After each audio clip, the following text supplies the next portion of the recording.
పడమటి కనుమల నాసికులో నా తల్లి గోదావరి పుట్టిన ఇల్లు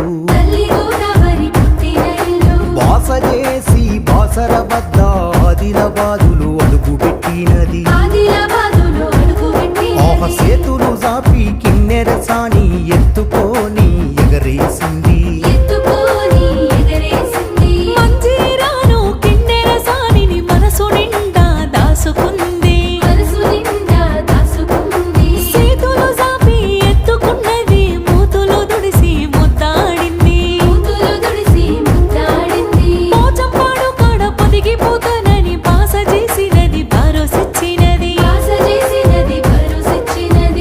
గంగమ్మ కుదరాలేదమ్మో కంటెడు నీళ్ళివ్వలేదమ్మో గంగమ్మ కుదరాలేదమ్మో కంటెడు నీళ్ళివ్వలేదమ్మో